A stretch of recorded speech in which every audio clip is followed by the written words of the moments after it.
Well, welcome everybody. This to Global Action on Men's Health webinar and discussion around Men's Health Week 2021. This is a really exciting and I think important development for Global Action as we not just talk about Men's Health Week this year, but also start to bring together our members and supporters and people with an interest in men's health from around the world. So I'm really quite excited to be here. As I said, my name is Anthony Brown. I'm the chair of Global Action Men's Health, and I welcome you all today. We'll be hearing very shortly from people from around the world. You can see on your screens the names of the people who'll be joining us. Unfortunately, Svend Madsen from Denmark is unable to join us. He was an apology at the last minute, but we'll be hearing from other people from Europe, and I'm really excited to have this to start this global discussion. If we could have the next slide, please, Peter.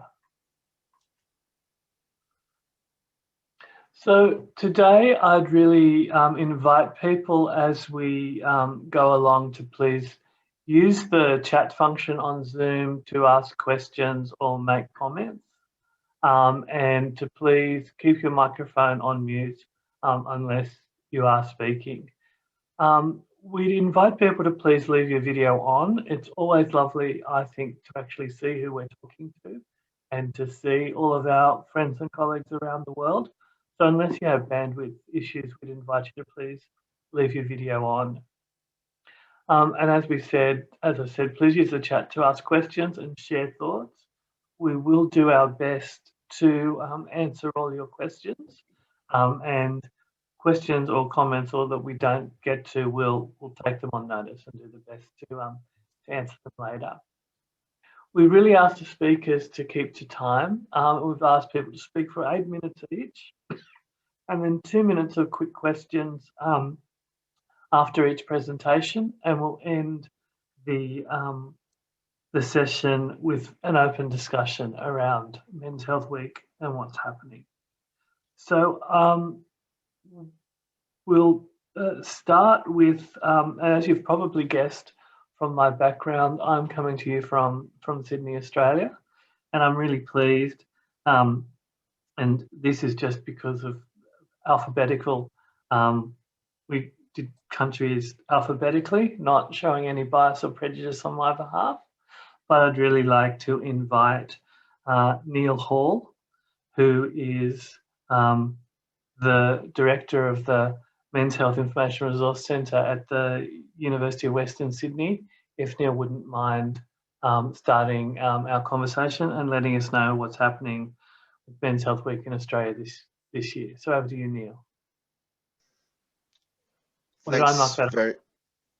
Thanks very much, Anthony. Good morning to Sydney from Sydney, Australia. And thanks to Glenn for allowing me to share his spot. Western Sydney University is funded by our Australian Government Department of Health to coordinate activities for Men's Health Week. This year, our theme is connecting for men's health, and there are sort of 5 different areas of connection that we are promoting. One is around men connecting with family. Second is men connecting with each other. Third is men connecting with services. Fourth is men connecting with communities. And 5 is around connecting the dots between men's health and the broader social determinants of health, and particularly advocating for those to policymakers and funding bodies.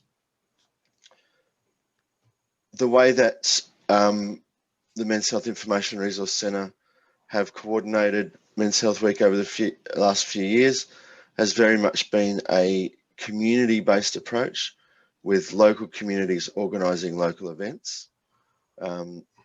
We expect there to be around 300 registered events this year.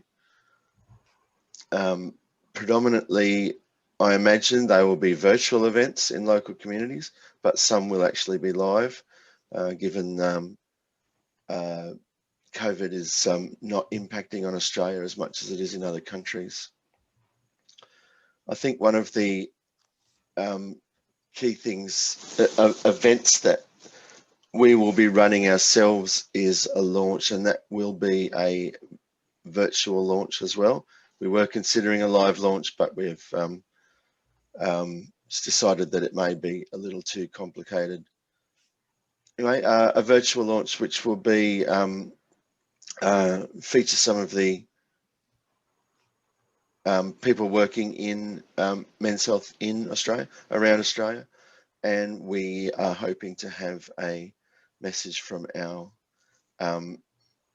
Minister for Health, Federal Minister for Health, as well as we're lining up a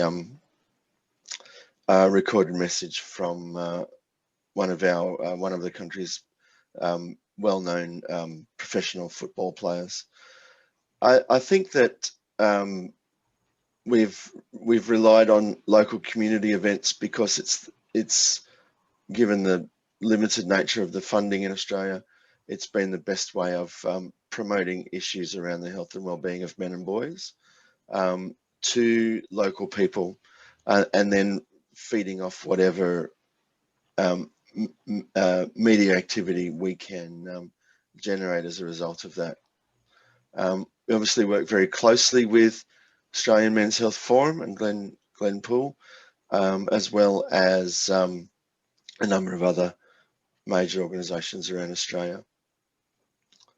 I don't think I need to say much more about that, except that we are coming up for trying to negotiate for the next round of funding for all the organisations funded by the Australian Commonwealth Government, and that will be a focus once we get past Men's Health Week this year. I'll stop myself there so Glenn doesn't shout at me, and hand over to him. And thanks again for allowing me to share your time, Glenn.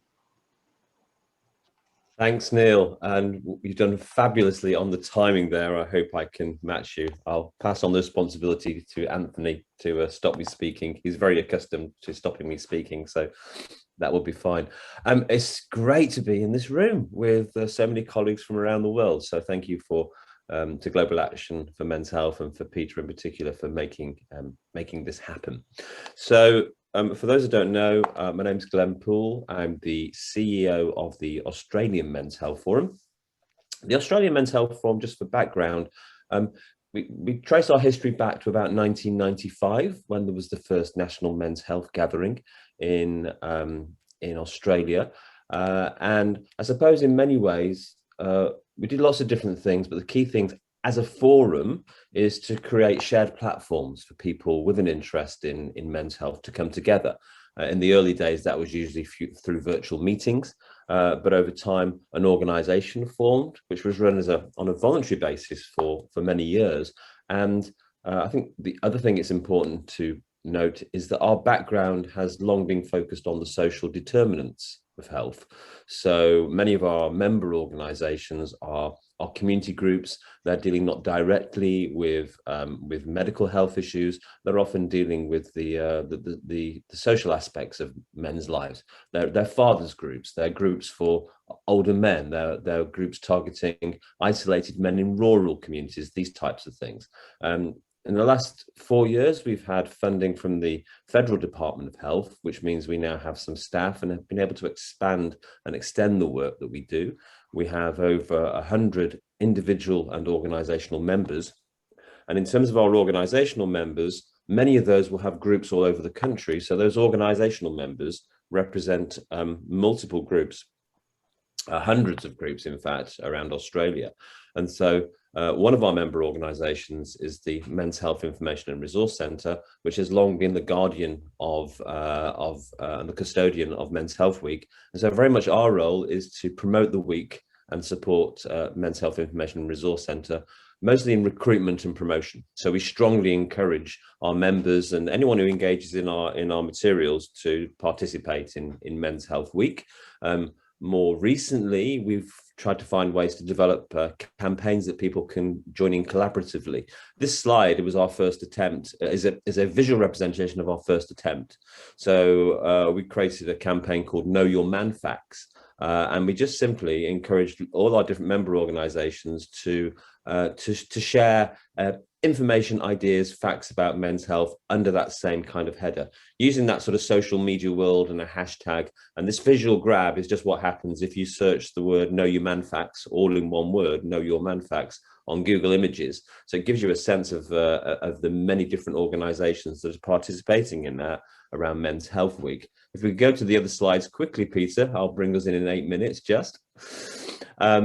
This year, we'll continue doing the Know Your Man Facts, but we're also looking at doing a fundraising public participation. So our participation has been largely focused on groups and organisations. This year, we're going to have a go at seeing if we can get a fundraising initiative around health involving the public. Just a quick flick through these slides, Peter.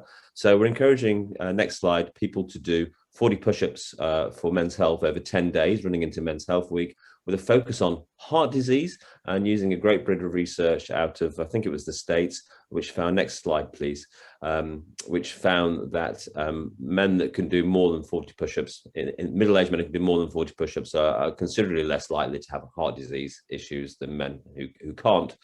Next slide. So we are, if you just want to flick through these, Peter, as well, I'm coming up to time.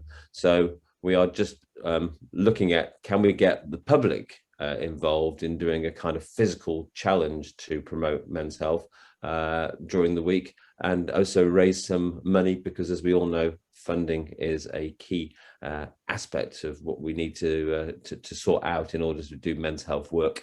So that's a new initiative this year. We'll let you know how it goes. I think I've done it in 8 minutes. Yes, you have indeed, Peter. So thanks so much, Peter and Neil. There's a couple of minutes, just literally a couple of minutes for questions or discussions, and I am interested to hear a little bit more about that collaborative aspect of Men's Health Week with the both the Men's Health Information Resource Centre and Australian Men's Health Forum, really providing information and ideas that other groups then take up on. So I just wonder if someone could sort of speak a bit more to that and how that actually works in practice. Do you want to take that first, Neil? Sure. Well, there's a series of resources that we provide, we developed and provide. We developed them in consultation with other organisations and in partnership with Sydney Film Festival. We've produced some very short films, sort of grabbers, that will run throughout the film festival, which coincides with Men's Health Week. Posters and other sort of nice little freebies. I think we're doing wallets and scarves this year for event organisers. There are a whole bunch of fact sheets and sort of summaries of research that we've got available on both the Men's Health Week website, the Men's Health Information Resource website, and the MENGAGE website. But I think collaboration's been really key, and AMHF and Merck have been strong collaborators for the entirety of activity in Men's Health Week in Australia since 1999. There's also the Menzies School of Health, the Freemasons Men's Health Centre in the Northern Territory with Professor James Smith that we collaborate quite strongly with. Glenn?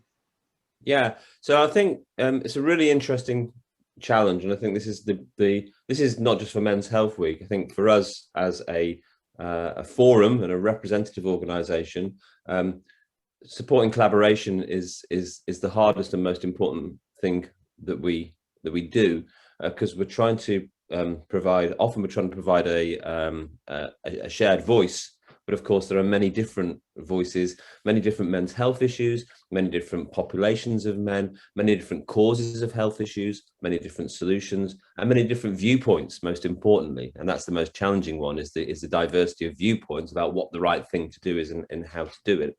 I think what the fundamental piece for us is that we are trying to create visibility for men's health by creating not just a shared voice, but shared platforms. And I think shared platforms are really powerful, because the thing about a shared platform, it means that lots of different voices can share that platform alongside each other. So you get collaboration shoulder to shoulder by doing the same thing, supporting Men's Health Week, for example, rather than actually saying the same thing.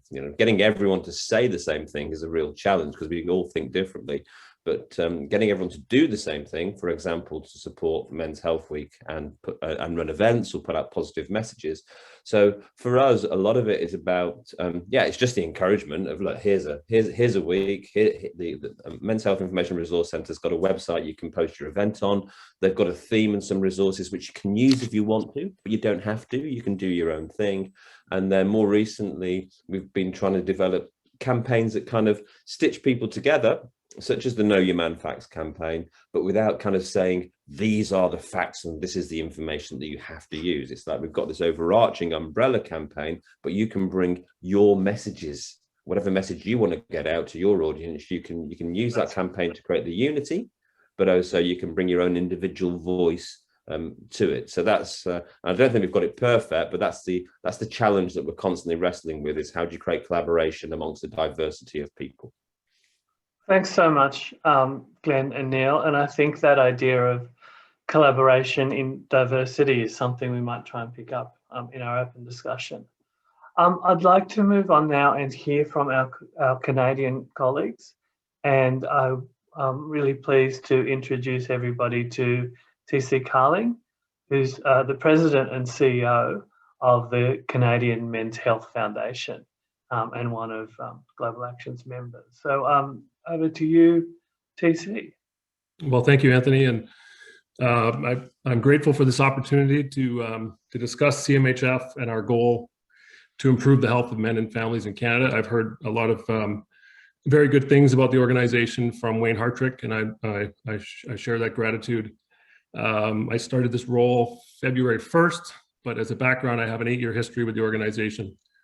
Previously as the SVP of operations alongside Wayne in 2013, 2014, and then remained a board member. So this is an area of great passion for me. And I am pleased to have joined this organization formally in this role 3 or 4 months ago. So over the next 6 or 7 minutes, I will provide just a very high level about CMHF and what we do and why we do it and how we do it, and how we are committed to finding ways to proactively address the concerning stats around men's health here in Canada. The reality is that the financial cost is annually $36 billion a year for poor health here in our country. But as we all know, it's the emotional cost to men and their families that's much greater. CMHF believes strongly that we must continue to focus on women and children's health while prioritizing men's health and walking that balance to complete the family health puzzle. As we all know, unhealthy men make unhealthy families and unhealthy communities.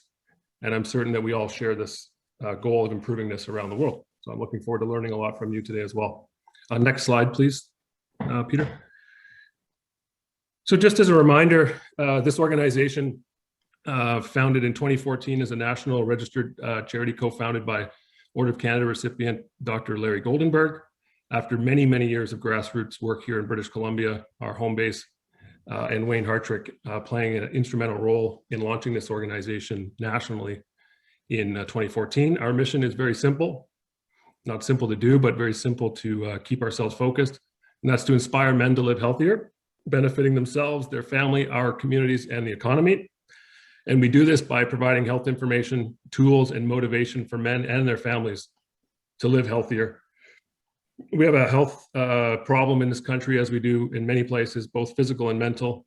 I was looking at the posters that were in the background there, Glenn, and many of them are based on the same statistics that we would use here in our country of 79% more likely to die of heart disease, 57% more likely to die of diabetes, 67% of men are overweight or obese in this country, which leads to many, many health problems. And as we know, men are far more likely to die as a result of alcohol or suicide. So with that significant cost to our healthcare and the emotional cost to our communities and our families, we set out to intervene as early as possible by offering e-health resources to improve the quality of life both today and ideally reduce those chronic diseases that come later. And we are backed by medicine, and these methods have been proven. And we've done that in a way by creating resources for men to motivate them and guide them to better health. So the next slide, please. Hopefully most of you are familiar with our Don't Change Much campaign, CMHF's digital campaign, which has received validation multiple times, including in the Journal of Medical Internet Research just last year. And what that research showed was that men that were highly engaged with our programming compared to men who were not saw significant positive impacts in their overall health. 66% improved their eating, nearly 40% drank less alcohol, 2/3 of them increased their activity, 44% lost weight, and 35% reduced their stress level. So those are positives. We communicate with these men and their families on a monthly basis through our e-newsletter. We have over 120,000 subscribers that we get to speak directly to each month. We have 100,000 combined social media followers across Twitter, Facebook, and Instagram. And not surprisingly, and likely the same for many of you, our audience engages primarily with us on mobile or tablet, 65%, with about 1/3 of our audience seeing us on desktop. So that's who we are and what we do and why. And the next slide, please, speaks to the reality of where we are. And then I will dive right into our upcoming campaign as a result of our current reality and our immediate focus as an organization. But these are challenging times across Canada. For those of you who aren't aware, we are very much immersed in our third wave, and it's been by far the most challenging. Our largest province of Ontario is essentially shut down and will be for another month. The schools are closed in Alberta. And here in British Columbia, we are using, I believe, what the Australians call a circuit breaker. And many of our venues, businesses are closed, which has left so many people coping, dealing with stress, increased anxiety, and oftentimes feeling very lonely. And this is what we want men to know, that this is not unusual to be feeling this way. And as a result, we are going to amplify our messaging around mental health and men's mental health. We are doing so by partnering with Anxiety Canada, another nonprofit here in Canada, to address the growing problem across our country, and to talk about the pandemic and the significant toll on the mental well-being of Canadian men and their families. The reality is that stress and anxiety are on the rise here in our country due to a number of reasons, including the isolation, our increased financial pressures, and the uncertainty in the way we work and live each and every day. And this meeting is no different, as each and every one of us appears to be sitting in our respective homes as a result of not being able to go to our workplaces. 41% of Canadians have stated that they are struggling with anxiety. And we believe that if there ever was a time to continue to increase the communication around mental well-being, it is now. Next slide, please. Which brings us to the big campaign. As you know, I think each year, the third week of June in Canada, we have championed a Men's Health Week, ending with the week of Father's Day. This year, I'm really pleased to share with each of you, we will be doing a month-long campaign for the entire month of June. It will be focused on mental health, and it will be focused on the importance of physical activity to improve your mental health. What I call our swim lanes, we're going to swim in the lanes of mild to moderate stress, anxiety, and loneliness. And we are going to do this by speaking to men. We want to get men talking, we want to get men thinking, and we want to get men moving in the month of June.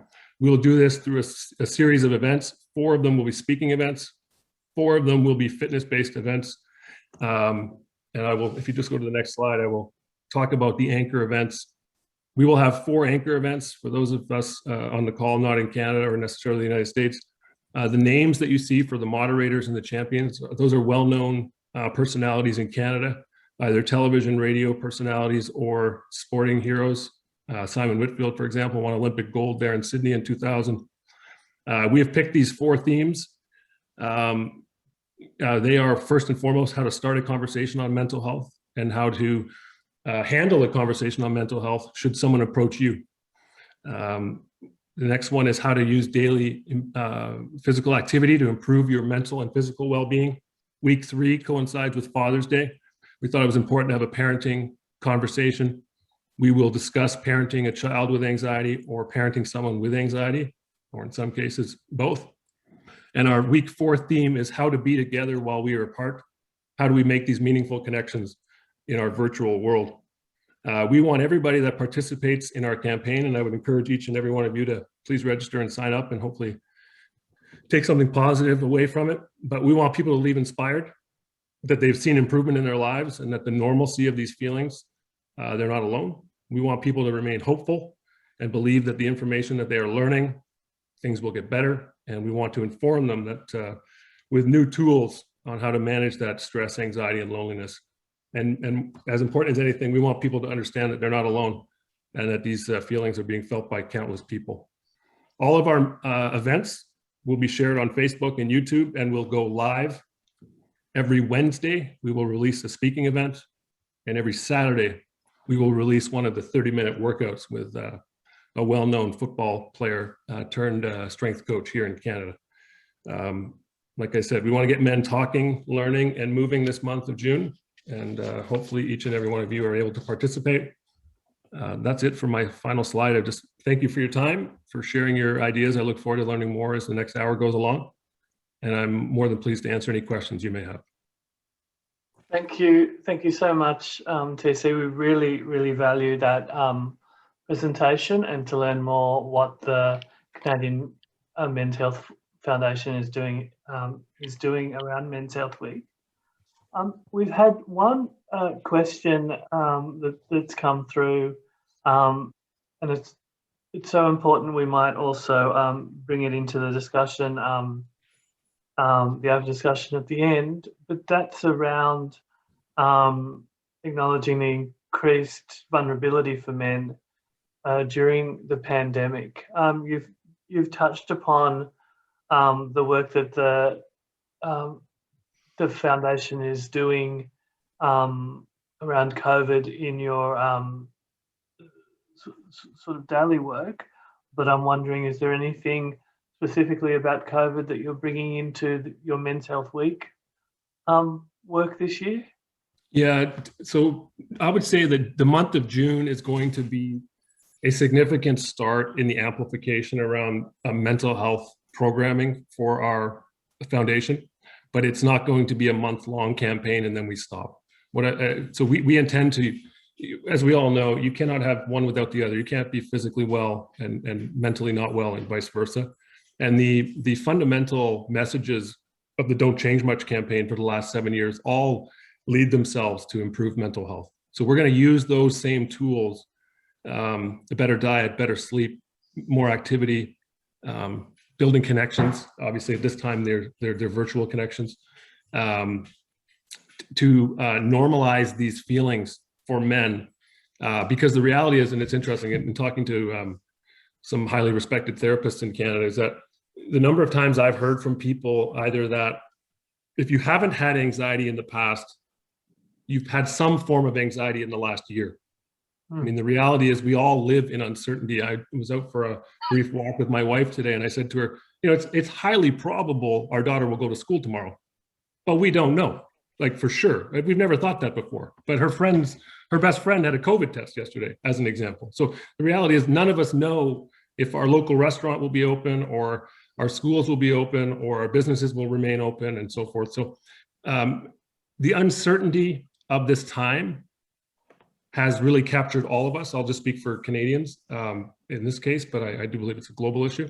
And we want to provide people a forum with which they can understand these new, for some of them, it may be increased stress or anxiety. And in some people's case, it might be the first time they have felt this. And so we want to bring together this group of influential Canadians that you would have seen on that prior slide to have these meaningful conversations about how they've dealt with it in their life and how they can share that with people.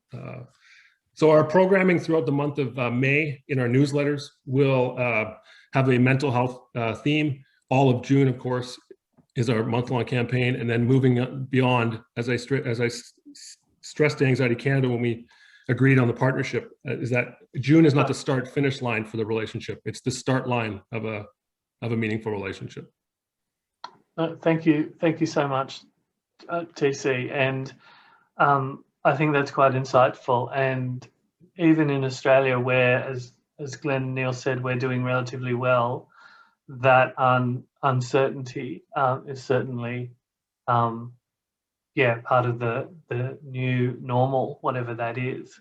And just not knowing that even though things are going well now, conditions and things could change from day to day. And that certainty about knowing what's happening tomorrow, has changed dramatically for all of us. So that's quite insightful. So thank you.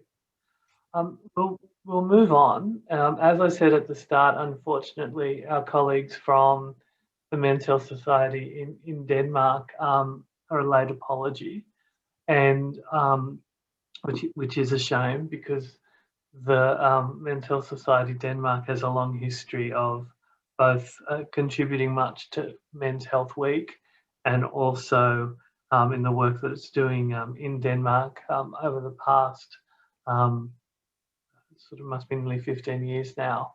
It would have been lovely to hear from them. But we'll move on to our colleagues in Germany, and I'd like to introduce everybody to Dr. Doris Barterel. Hello, Doris. Okay. Doris is the coordinator of the scientific board of the Foundation of Men's Health in Germany, and also a board member of Global Action for Men's Health. So welcome, Doris, and we really look forward to hearing from you and what's happening in Germany for Men's Health Week. But I would like to present you the plan for Men's Health Week this year for Germany. We have celebrating Men's Health Week in Germany for a number of years at the initiative of Global Action of Men's Health of Ireland, Great Britain, the United States, Australia, and other countries. We looked what they are doing during this week. This had not been a political level action in Germany so far, but has developed from the bottom up, mainly through the Foundation for Men's Health, through regional men's health networks, the Federal Forum for Men, and in recent years through bloggers and other internet activities. And now to the International Men's Health Week.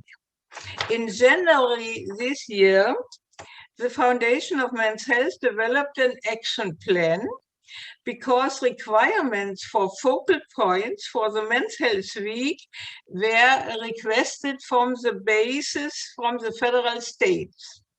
We developed a draft, which we made more precise with the Foundation's Scientific Advisory Board and the Foundation Support Association. In February this year, we posted the text on the Foundation's website.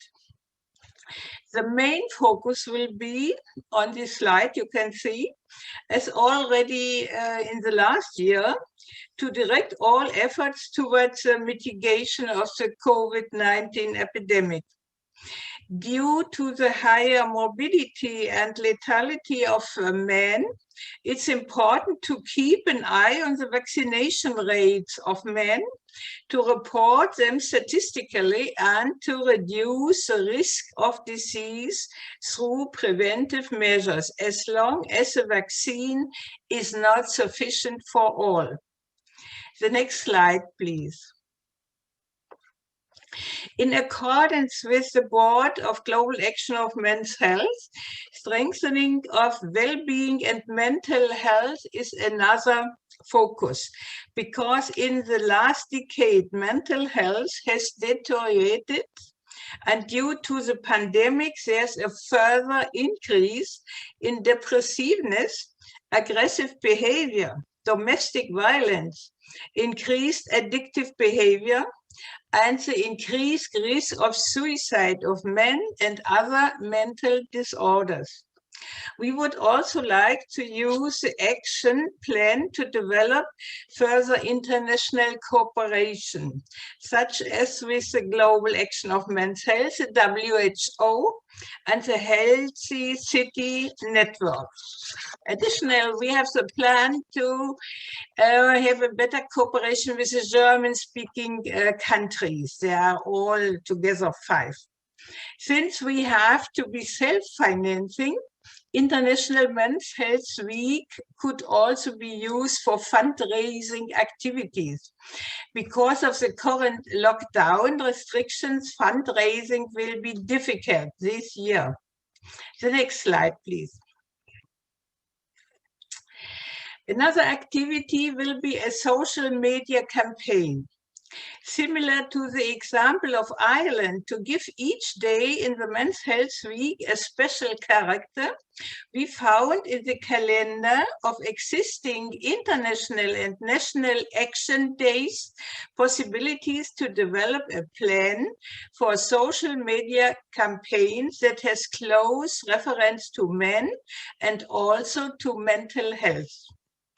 On the slide, you can see the reference to International Action Days and to National Action Days.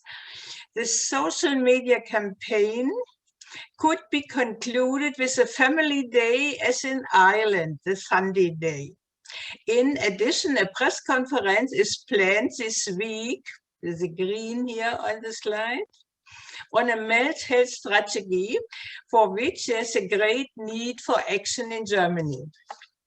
In the last 2 months, a working group for the preparation of a men's health strategy has been constituted and proposals for the further procedure have been developed.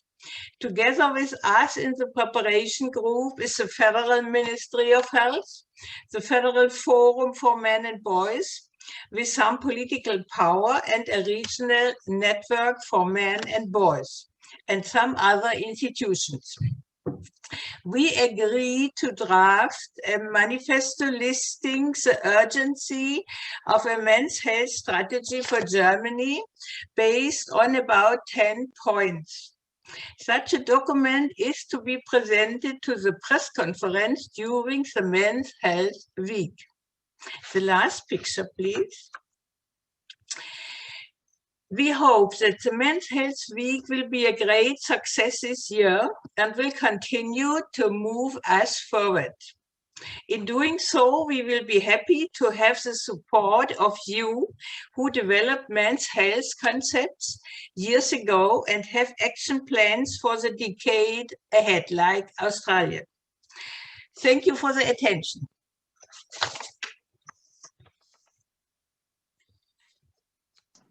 Thank you.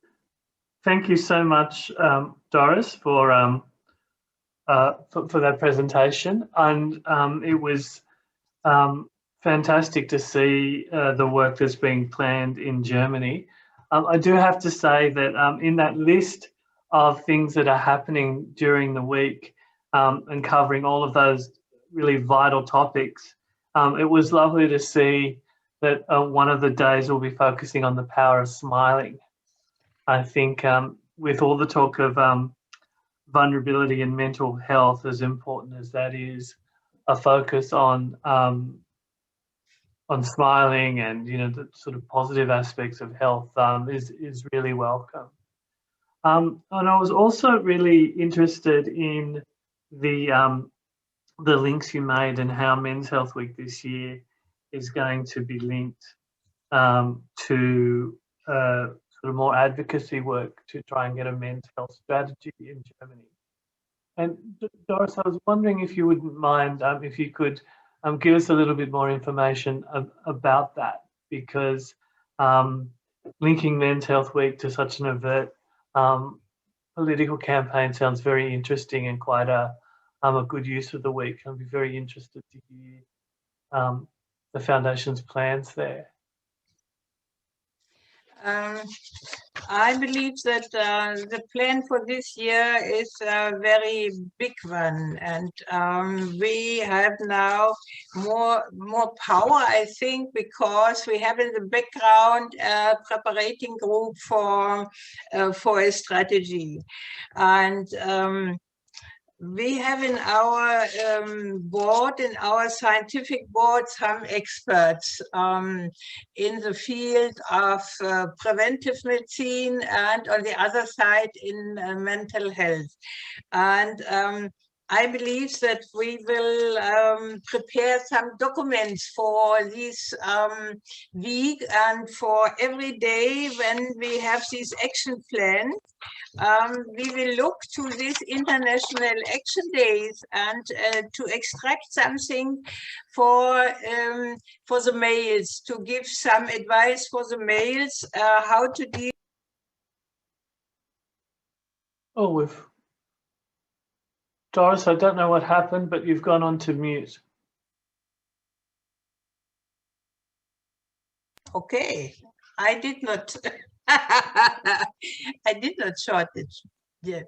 That means I think we will have now more power and more background in Germany because we collect our power for men's health strategy. And so I believe that Men's Health Week will be a good success this year. And we have to prepare now a lot of things for our website, for these special days, for Monday to Sunday, and for the whole concept to reach the population, to reach the males in Germany. That's not so easy. And such actions like I heard from Australia and Canada, we do not have up to now. Well, perhaps not, Doris, but it sounds like you're really putting those things in place and, well on the way to achieving some wonderful things for men's health. Okay. So thank you very much for that presentation.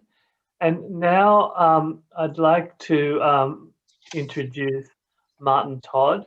Martin's the CEO of the Men's Health Forum of Great Britain and also a member of the board for Global Action. And as many of you know, Men's Health Forum in Great Britain has been leading work with men's health and Men's Health Week for a number of years. So please, Martin, over to you, and very interested to hear about what's happening in Great Britain this year. Thank you, Anthony. And it's been really interesting to hear the different models that people have and a lot of ideas that I think we will be taking on board to modify our thinking and develop our thinking, I think, as we finalize our plans. Next slide, please. So the core thought that we're after, and I think it's interesting to see how Canada is looking in a very similar space. So last year we went very heavily on men and COVID. We couldn't really see any other theme that we could do. And we were talking about the inequalities between different men. There's been a particularly challenge for Black and minority ethnic men, which is the term used in the UK, and COVID. And that was very much our theme for last year. Thinking about this year,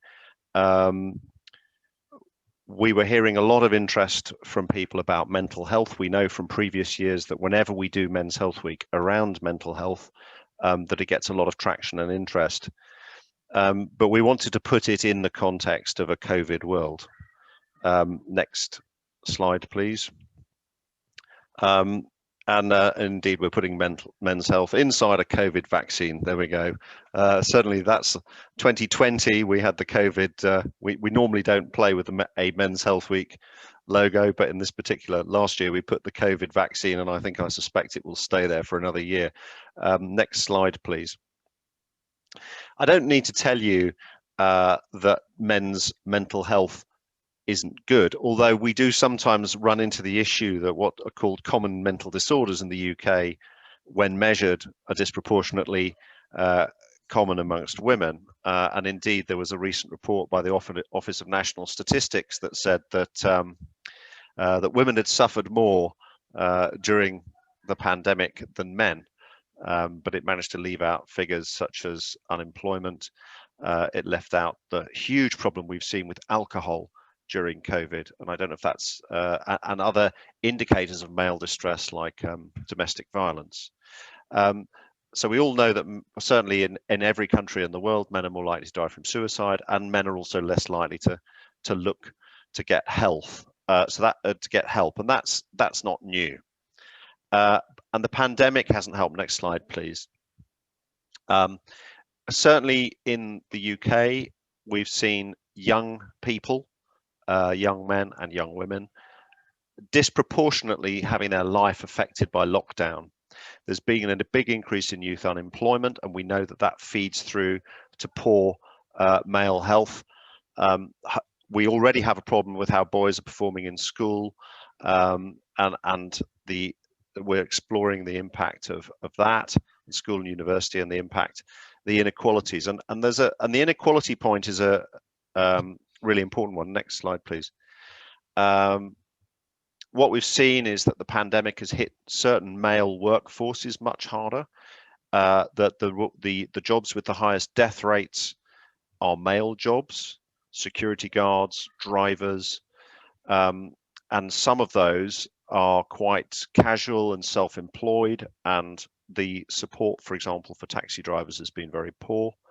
Men are more likely to be doing jobs that can't be done at home, and although there was a report saying that women are more likely to be furloughed in the UK, men are more likely to be made unemployed. And there was a very interesting report out today, and we need to look at the gender dimension of it, that's showing that ill health has got more unequal through COVID. So what's happening is that people who have jobs that mean they can work from home and be with their family, actually, generally, their mental health is pretty good. People who have more casual jobs are away from home, more likely to be made unemployed. Big disparities in terms of mental health and well-being, with poorer areas being hit disproportionately hard in terms of their well-being measures, and we're sure that that's happening amongst men as well. So in terms of engagement, next slide, please. And maybe talk about our model, because I'm interested in the different models that people have. And like Canada, we have events during the week. Like Australia, we try and create an umbrella campaign and materials that people can download and use in their workplace, that different organizations can use. We have a lot from employers, public health bodies that want to run a campaign during the week. And generally nowadays we have a pretty digital first approach, but we're offering people PDFs and things that they can download. And they're normally wanting us to have messages for men in terms of men's health, and our engagement model historically has been through these organizations to engage with men. Next slide, please. And we'll come on to the creative in a minute, but that we're looking at the moment. It's still work in progress. But one of the things we've realized is that we do need change. Now, it's a very unusual Men's Health Week this year, that because of all the COVID, all our local parliaments, the ones that we engage with, the Northern Ireland Assembly is looked after by Men's Health Forum Ireland, but Westminster, the Welsh Senate and Scottish Assembly are all sitting during Men's Health Week, and we're looking to see if we can get something going in each of those. England has announced a women's health strategy consultation. Scotland is notionally working on it. So we also have a political ask that we'll be putting into the week to say that we want to launch a men's health strategy. Next, no, not next slide. Oh yeah, next slide. No, actually, do show the next slide. Go on, show the next slide. Now, so what we're trying to do is, this is a campaign that's work in progress. We're trying to capture some of the insights of men's lives as they stand at the moment in the UK. We haven't quite worked out the ask yet, but COVID-19 hasn't vanished, but my job has. Today's COVID world is different. It's normal to feel different too. More than ever, let's take mental health seriously. Let's talk about it. But I think we're always slightly concerned that we always end up individualizing an ask when we're running a campaign about men's health. And so the thing we're discussing at the moment is, do we put in a collective ask in there as well? So Jim and I who work on this were talking about, let's talk about it, let's work together for change, as to say that we actually need to do more than just tell men to improve their health. Next slide, please. And these are some of the other slides, or some of the other things that we're looking to have. And normally we would turn these into a downloadable poster. We would have them available in social media formats and other such things, trying to get insights that bring to life how men are feeling and the different challenges that they're facing. So next slide, please. Bereavement, for example, I haven't mentioned that, but that is also a factor that we need to be thinking about in terms of Men's Health Week and reaching out to people with that. We will also, as you know, a lot of our income comes from publications. We will be running an event, or more than one event. We're talking to partners about that, particularly because of we've had a dramatic increase in alcohol deaths in the UK. So we will probably be doing something about mental health and alcohol as one of our events. Next slide, please. And we will also be producing a new man manual, and partly because whenever you end up talking to a pharma company, they want to talk about erectile dysfunction, it's likely to be about penis health, but you go where the money is, and we'll find a way of tying it into the week.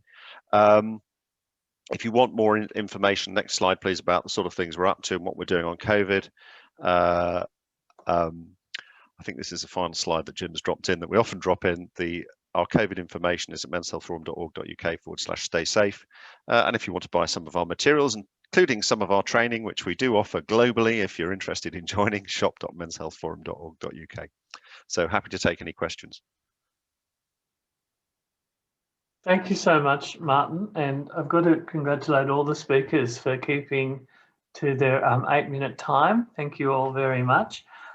Martin, it's fascinating to hear the similarities and differences between the different groups around the world as we approach Men's Health Week. And one of the things that Men's Health Forum Great Britain has done is this history of publications and selling publications. And I'm just wondering around, how does that the tie-ins with Men's Health Week and ways you've used that, and does Men's Health Week represent an opportunity for selling publications and increasing fundraising through that way? If I think of,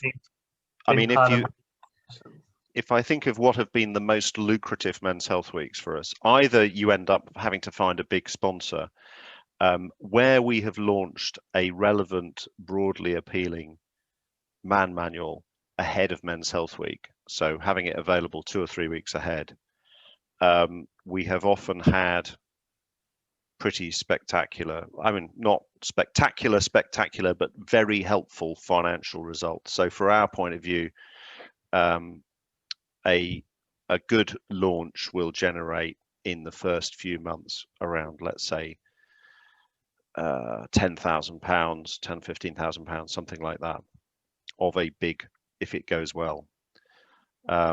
So the Men's Health Week is quite an important opportunity for us, and generally, historically, interestingly, COVID has changed that, and we're not quite sure why. So what we've seen with COVID is generally our publications have gone down, but our fundraising has gone up. So I was very interested in the ideas for fundraising from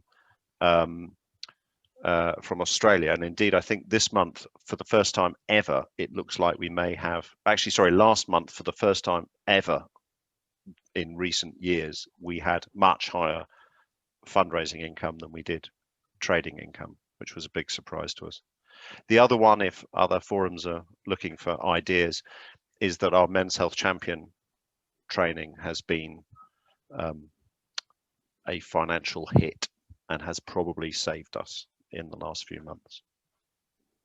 So if people are interested in that, you're welcome to talk offline about it. But so from our point of view, having a relevant offer available for the week is a very important one. Thanks, Martin. And we've had one question about the publications, and if we could get a quick answer, that'd be appreciated. But from Glenn, and that's who's the audience for the publication, and who's most likely to buy and fund them? Are they all? Right. So our publications are written for men. So they are written for men, and we increasingly sell some of them, not all of them, but some of them we sell individually to people to buy directly, either from us or through Amazon or other such routes. The big income from them comes from employers. So we sell an individual one for around £4 sterling, and we sell a box of 100 for around £150 sterling. So I don't know what that, I can't convert that into everybody's currency, unfortunately. The big numbers come from the bulk sales to employers and to public health organizations. And within that, there's two dimensions to it. So one is selling boxes of 100. And if you think how hard it is to raise £500 worth of voluntary income, somebody buys 3 boxes, that's £500, or 450. The other way that we sell them is bespoke to companies. So we offer them, because printing is quite cheap, we will put their logo on the front cover, we will change the contact details at the back, and we will print them, charge 100% markup, and sell them that way as well. And that's also a significant source of income for us. But I'm very happy to talk that further, because frankly, given the financial pressures we're all under and recognizing that financial ideas don't automatically travel, if somebody comes up with a cracking fundraising idea, then boy, do we want to hear about it. And similarly, if there are services and products that people can sell, we're happy to help people get that going in their country. That's great. Thanks, Martin. We will take you up on that, and hopefully fundraising will be something we can turn to in a general discussion, but also it might be an area for a future webinar or sort of members meeting like this in its own right. But thank you so much. What's happening in Great Britain for Men's Health Week this year, certainly challenging, but there's a lot on, and we appreciate your time. I'd like to move on now and hear about what's happening for Men's Health Week in Ireland. And I'm really pleased that we have Collie Fowler, who is the Director of Operation for Men's Health Forum in Ireland. And Ireland's one of the countries that's also shown great innovation over the years around Men's Health Week and the work that's been done there. So I'd like to hand over now to Collie. So over to you, Collie. Thanks very much, Anthony. It's really, really nice to be here tonight, and I'm really, really glad to have an opportunity to have a wee chat with you about Men's Health Week in Ireland. As you can see, my name's Collie Fowler. I'm from Northern Ireland, and everything in Ireland always has a problem because there's a border somewhere in the middle of the country. So for us, Men's Health Week, the biggest single challenge is how we bring that together on an all-island basis. And if you could just go to the next slide, please, Peter. We ourselves were established way back in 1999, so we celebrated our 21st birthday last year. And as I say, we work on an all-island basis. At the start and in the middle, and even more so now probably, we still remain primarily a volunteer-led network of both individuals and organisations, and of both men and women. And we've managed to get by 21 and a half years, mostly by relying on goodwill and innovation and creativity. And you'll see that hopefully when we talk a wee bit about our Men's Health Week work later on. But In the work we do, we rely for our funding mostly on state funding and mostly on project funding and mostly on very, very small amounts of funding. So some people in Ireland think we're really quite a big fish, and we're very influential and we seem to be everywhere. But it's because primarily we rely on that volunteer-led network to drive things forward. And every year, apart from our advocacy and awareness raising, apart from our research to try and provide evidence and the training programs that we offer and the pilot projects that we try to set up in local communities to see what might work, and of course our networks and our networking, which is a big part of our work, we focus a lot on Men's Health Week. So if you could just move on, please, Peter. For us, celebration of Men's Health Week started back in 2003. And at that time, it was mostly individuals in local communities doing some event. But by 2005, the Men's Health Forum decided that we needed to try to coordinate that a bit more and do it on an all-island basis. And thankfully now, going into 2021, at the minute we have 95 partner organisations across the island of Ireland who support the week and the planning process. And that usually includes input from about 150 individuals, because some people or two people might be from the same organisation. Those people come together 3 or 4 times voluntarily. We used to do it in person, but this year it's obviously been done online. And of the people who come together, they range from a very, very small group in the middle of nowhere right through to a statutory body or a large headquarters organisation. Could you just move on, please, Peter? Like the rest of you, probably, we have those very broad overarching aims for Men's Health Week each year. There's 3 of them, of course. We try to heighten awareness of preventable problems for men and their health. We try to support men and boys to engage in healthier lifestyle choices and activities. And of course, we try to encourage the early detection and treatment of health difficulties in men. If you could just move on, please, Peter. But one of the things that happened very early for us with the planning process, especially when you have 90+ organisations together, is how do you find your common thread? Because each one of those groups has an equal vote on how Men's Health Week pans out. And so what we did come up with after a couple of years of working together was a common value base. And this was just a graphic to represent it. We have a 2-page document on this. But essentially the common value base is this. We all agreed that we would never treat men as a problem. And we wouldn't treat them as something to be fixed, but we would treat them as an asset to themselves and their families and their communities and their countries, and try to get their buy-in on this strengths-based approach to health and wellness and well-being. If you could just move on, please, Peter. We, as I say, celebrated Men's Health Week since the early 2000s, but at 2011, we made a really important change. And the change was as simple as this. Up until then, we picked a medical problem or an issue to focus upon. One year, perhaps it was heart health or physical activity or mental health.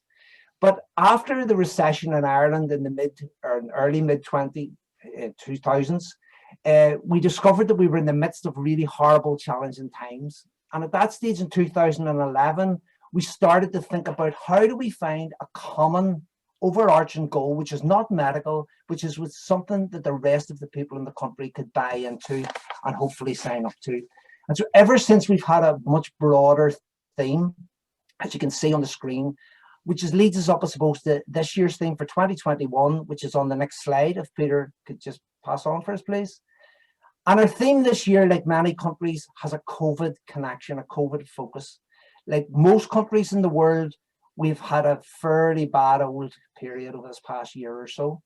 And one of the things that has happened, particularly in Ireland, has been the breakdown of connections. People have just become disconnected, they've become isolated, they've become lonely. And for this year, we decided that our overall theme would be about making the connections or re-establishing those connections again. And we put out 3 calls to action. We said to people, in the first instance, will you consider checking in with yourself? How's your world been? How have you coped? How are you feeling? Have you been disconnected? How would you like to reconnect? On the second action, it's check up. What about your friends? What about your family that you haven't seen for months or possibly a year? What about your neighbours? What about your ex-work colleagues? How are they doing? And lastly, to check it out. If you've had a bump or a lump or a concern or a niggle or something that's been at the back of your mind, go and try and find something to make it better. Check out the information, check out the experts, check out the doctor. You can just move on, please, Peter. And this kind of brings us just to the last sort of summary slide. So what do we do in Men's Health Week each year? Well, probably a lot like others, but maybe slightly different from some, is that everything that we do for Men's Health Week is done on a free basis. We give away everything for free. We don't actually, we try to find the money from statutory sources to give it away. And so what we offer as the communal resources are a dedicated web page. So that becomes the central web hub for Ireland. We rely on the gratis input of friends and family and neighbours and people we know to produce animations for us and video clips and audio tracks. We rely on a graphic designer to give us an at-cost design for a poster, which we put up in A3 and A4 size, and we have it electronically. We also have a postcard each year, which has always been very successful, where we use a poster image on one side and a fairly inspirational message on the back. And not only can you men's groups send that to their men, but you can also leave them sitting on counters or leave them sitting in bars. And in the prison service, what they often do is with prisoners, they ask them to use the postcard to write to each other, saying about what they're going to do for Men's Health Week, what their pledge is going to be. We have a common logo and a common We Support Men's Health Week badge and banner and Facebook and Twitter images, as you would expect. But mostly, I suppose, we put a lot of effort into supporting local groups to do local things. And in any given year, we usually have somewhere between 800 and 1,000 events that would happen on the ground around the country. And I suppose a big part of our role is that connector. It's signposting people to advice, sources, support, money sometimes, and giving them the evidence to do it. But what we try to do as well is give them the information. There's a question and answer toolbox for action. There's ideas on what can I do. We try to give them some kind of, broadly speaking, a man manual, some publication or booklet that might be useful to them. We give them actual social media feeds, a pool of resources that they can use and daily themes that they can base it around. And of course, the graphics to go with it and the hashtag. And we promote their events. But most importantly, I suppose at the end, we try to coordinate everything, that it's not a group of disparate people around the country doing their own thing, that we talk to each other, that we tell each other what we're doing, and that we release our press releases in a graduated way, so we're not tripping over the top of each other. And I suppose lastly, we provide some ambassadors and champions. And this year, we're really, really glad to know that Jason Byrne, who some of you might have seen, who's an A-lister Irish comedian, he's the kind of guy who appears on Live at the Apollo, is going to be one of our champions because he has a big interest in mental health. And Dr. Mark Rowe, who was one of the first writers on men's health way back in the early 2000s, is also going to act as our ambassador. So that's me. That's fantastic. Thanks so much, Collie, for that amazing rundown about what's happening. And it's even more incredible when you remind us that it's done as a voluntary organisation and with the support of so many volunteers to make this happen. It's extraordinary. So thank you for that. There's been a question that's come up, and it was actually something I wanted to ask about as well, around the common values approach that you've used and a deliberate effort to take a strengths-based approach when talking about men and not framing men as a problem in the material that you put out. Just curious to know, was there a particular process that the Men's Health Forum in Ireland went through to arrive at those common values? It was a long one, Anthony, to be honest. Now, it arose over a period of a couple of years of working with, broadly speaking, the same group of people. And what we found was that some people came from a very medical background to the work. So if you worked for the Irish Heart Foundation or the Irish Cancer Society, you had a particular interest in one condition. And often the language that they would use in meetings was all about, men being a problem. You can't get men to come to your programs. Men never want to do this. Men are reticent to do that. And then on the other side, there was a group of people who came from a community development approach. And their background was very much, you start where the person is at, and then you look forward and build forward. And over those couple of years, we really had some discussions that got slightly heated at times. And then we decided that one day that what we would sit down as we would agree what this principle, the value base would look like. And we had a long discussion over many hours really, and a lot of to and fro of documents between each other, of which until we reached a consensus on something we could all agree on. So it's very simple. There's about a page and a half of just kind of how we want to describe our work, and even sentences that we use, for example. So when we're putting out press releases, for example, we know that the media, the TV in particular, will always jump on a bad news story. If there's a crisis in manhood, if there's a man behaving badly, everybody will want to know about it. But few people wanted to know about a good news story. But we decided, for example, as part of this value base, that we would never chase the bad news stories. If the TV didn't want to know us, it didn't actually matter. And it turned out to be a blessing for us, because what we found out was that for men in particular, we got much more traction through local radio stations on a 15-minute broadcast where you could have a very in-depth conversation rather than a 2-second headline on the daily news. So the value base actually worked quite well for us in practice as well. That's really interesting, really interesting. Thank you. Thank you, Colleen. And I think something that, again, we might try and pick up in our general discussion. So I will move on, and I'm really pleased to introduce everybody to Anna Tomczyk. Anna is the Vice President of the Men's Health Network in the USA and is also a member of GAM board. As people know, Men's Health Network also has a long history of working on men's health and Men's Health Week, and for a number of years has maintained a website that's had links, across the world. If you type in Men's Health Week, their page and link is one of the first things that come up. So I'm really pleased to welcome Anna, and over to you, Anna, and we're really keen to hear what's happening with Men's Health Week in the USA. Thank you, Anthony, and good afternoon, good evening, and good morning to everyone across the globe. As Anthony said, I'm Anna Tomczyk. I'm the Vice President of Men's Health Network. I've been with MHN for 11 years almost this fall, but MHN has been around since the early 90s. Next slide, Peter, please. So our mission is to reach men, boys, and their family where they live, work, play, and pray. Prior to COVID, this was a very easy feat. We were in a lot of company headquarters, worksite wellness programs, within churches, other faith-based organizations, spreading the word about men's health for the family as a family issue, as a public health issue. And we continue to do so now virtually. All of our materials are online. We also do a big presence on social media, Twitter, Facebook. We just started a TikTok, so we have our interns managing that, and they're having a good time. So interested to see what all is going to come out during Men's Health Week this year.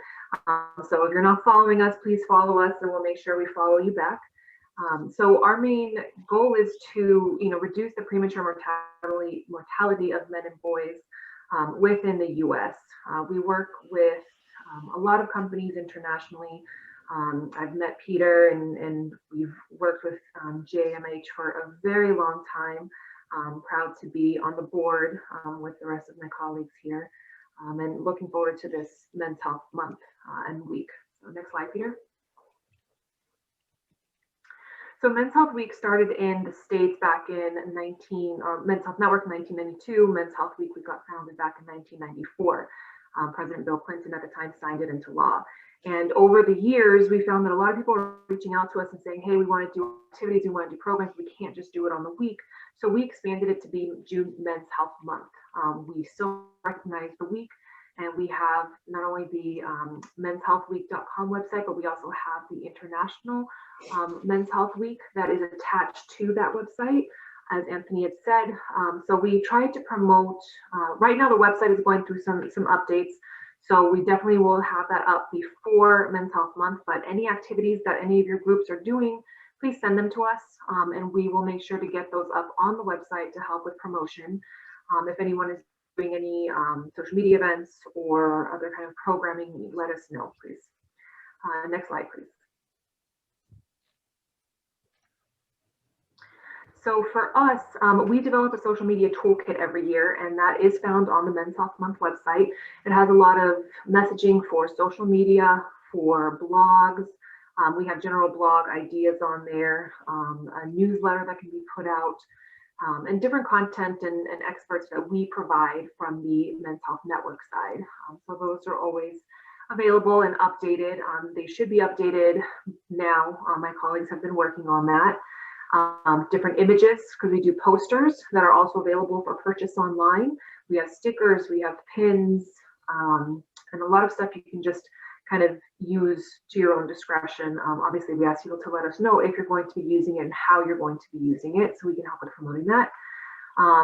The big thing that we do is a Wear Blue Day. We started that quite a few years ago, and that is the Friday of Men's Health Week, which is the Friday before Father's Day here in the US. So this year is June 18th. We ask people within individuals, companies, anyone who wants to participate to wear blue today, and then to post a message as to why they wear blue. So I wear blue for my father. I wear blue for my coworker who died of prostate cancer. So, you know, and so forth. So we've had, and you'll see in a slide later, different images that people have sent over to us. We have government participation within this as well. We've had a lot of the agencies within the Health and Human Services, within Office of Women's Health, a lot of groups who participated with us, even the Secretary of Health. So that was great when they had their whole office wearing blue and taking a photo. We do different social media events. So this year we will have about 2 or 3 different chats. One will specifically be during Men's Health Week. And that is always our international chat. So we'll focus on men's health internationally. We do not have the dates yet, but one will be on COVID and men, and one will be on mental health and men. As was mentioned earlier, men have a really big struggle with mental health. And so for us, continuing that conversation, especially during the times of COVID, as we've seen, a lot of men have been struggling. A lot of people in general have been struggling, but men in particular, because they're much harder to ask for help than women would be. During the month and during the week, we always ask people to use the hashtags Men's Health Month, Men's Health Week. The Wear Blue Day is always show us your blue, so that way we can track that and wear blue. So we hope that everyone will be able to participate with us. And if you do have any questions about it, please, feel free to let me know. If you're not on social media and would like an image posted, please send that over, to me, and I'll get that over to our communications team, and they will post it up and credit the company or the person with that. Next slide, please. So this is one of the slides I was talking about, where you can see people wearing blue at their workplaces. A parent dressing their child in blue. I've dressed my dog in blue and posted up images. So we always try to make it fun, and it's super easy. November does the mustache in November, but for women it's hard to grow a mustache.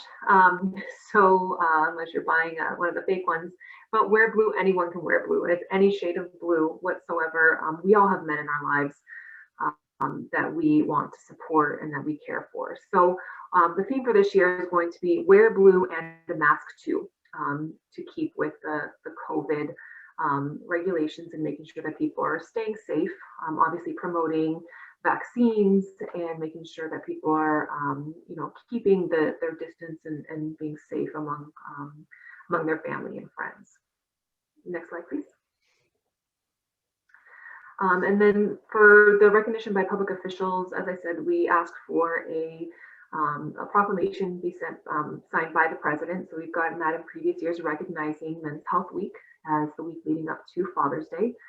We also get proclamations from different states, the governors and mayors of different cities. And we do that in recognition so that on an individual level, they can do programs on their own. So they can host events on their own. for their community members. We do the top 100 mayors and governors in the states. We get a large number of them back. We don't get every state every year, but I believe that over the years we have gotten each and every state to participate in one way or another. We also pass resolutions within Congress recognizing the week, and then having them distribute the information as much as possible. So again, the Wear Blue Day for both federal, state, and local officials. And you know, we were doing events on the Hill where we were screening and providing education to any members of Congress, the staffers, any employees working on the Hill, security staff, the police. But with COVID, we're unable to do that. So we're trying to figure out ways that we might be able to participate again. But a lot of this is beneficial because the Congress member can then take this back to their community and say, I signed this proclamation recognizing Men's Health Week. I encourage the men in my community to get their screenings done, to get a COVID vaccine, to do something for their mental health. And so we use Men's Health Week as really the driving force for the month. Next slide, please. And so to learn more, you can contact us at any of these links. We have our blog talking about men's health, and we would, you know, ask if anybody is wanting to participate in our Twitter chats or partner on an event together, a Zoom webinar or something like that. We would love to do that with you all. If you'd like to write for our blog, we'd also welcome that. And I will post a link for our International Men's Health Week website. So that way, if you guys are interested in putting up any of your events, we're happy to put them up. I think that's it. Thank you. Thank you so much, Anna. You had 6 seconds left of your 8 minutes, so thank you. People have been posting the URLs for their local Men's Health Week websites in the chat, which is fantastic. We'll make sure Anna and Men's Health Network get those. So if you haven't done that and you want to make sure that your updated URL is on that international page, please post them in the chat. Anna, there's so much there that that's going on. What I was interested in, of the many things, is the work that you're doing directly with politicians, and you know, getting your congressmen and women to sort of sign up to support men's health. Like, not many of us are doing that sort of direct work, and I'm just wondering if you could give us a bit of background about how you managed to, how that came about. Sure. So we've always been very involved in policy here. Our offices, since the beginning, have been located on Capitol Hill, so right next to the Senate and the House buildings. And so whenever there's an event on the Hill, we always try to participate and put in the comments for men's health and try to get that known. So we have at least a staff or two that will go to the Hill and participate in meetings and request meetings from the congressional members. A lot of times it's not meeting with the members themselves, but their health aides, and discussing, this is who we are, this is what we do. We did help with establishing the Congressional Men's Health Caucus within Congress. And so I want to say that the last that I heard, we had about 30 or 40 members of Congress that were part of the caucus. And so they will help with participating in getting us briefings and different meetings on the Hill. So they'll sign off and they'll create a resolution for us. But it really is our executive director, Jimmy Boyd. He, from the beginning in 1992, he was going to the Capitol and meeting with different members and talking about the importance of men's health and why there is such a vital need for men to be recognized. Not trying to take away from women's health, because in the US there is no Office of Men's Health, but there is an Office of Women's Health. So we just want to say we would like to have an Office of Men's Health to mirror that of women's health, because the health of men and women are the same. They're both vital to society. So it's just a lot of, pounding the pavement, knocking on doors, getting in and talking to folks. But we've been doing that since the beginning. No, thank you. Thank you so much, Anna. I think that's a really helpful insight for a lot of us. We said that we'd keep these discussions to 90 minutes, and we're fast coming up on that. And when we put the timetable together, we thought we'd have plenty of room for discussion. People have kept to time very much in their presentation, so it just must be the poor timekeeping on my behalf, or the wonderful questions and discussions from everybody. So I'm really sorry that we won't actually have room in this session for that discussion. But what I would like to say is, just in conclusion as we wrap up, as we were talking and as this was proceeding, I realised that this is actually quite a significant gathering and quite a significant anniversary to note, because 2021 actually represents 20 years of Men's Health Week being celebrated internationally and being celebrated in June across the world. In 2001, at the International and the World Congress of Men's Health in Vienna, there was a group of people, and I was lucky to be one of them, who were from different countries and different organisations, and actually many of them are on this call today. The Men's Health Forum in Australia, the Men's Health Forum of Great Britain, the Men's Health Network, and the Men's Health Forum in Ireland. We were talking about Men's Health Week. They were being held at different times in different countries, and there was a decision made that we should promote them all together and have an international Men's Health Week all happening at the same time. So just as we were talking, and I realised that this is 20 years. And people have been holding Men's Health Week for longer than that, but this is an important anniversary, and I think it's great that we're actually having this international discussion now. Just listening to what people were saying, there were so many things coming through, but some of the things that really struck me and is worth exploring, and perhaps we'll have another forum later to talk about that, was the different models of engagement, the different ways that different groups are working with other groups and interested people to get the message about Men's Health Week out there, and the message around men's health, how much COVID has impacted not just on our lives, of course, and on our work, but what that means for different people and what we're doing for Men's Health Week and the focus people are putting on that. Issues of fundraising, always something that all small organisations struggle with, and men's health groups in particular. And that really interesting discussion that Collie was kicking off around that values messaging, and what are the values that we're putting together, and looking at the different themes that different people have used, from the quite specific to looking at particular issues for men and boys, to the more general themes that in places like Ireland and Australia, or anyone working in men's health can get involved. So as I said, I'm really sorry that we don't have time for discussion, but I really want to thank everybody for being part of this workshop now. I think we've had fascinating discussions, and I want to thank all of our speakers for giving up your time and letting us know what's happening in your country and what your organisation is doing. We will be, Global Action for Men's Health will be having at least one more members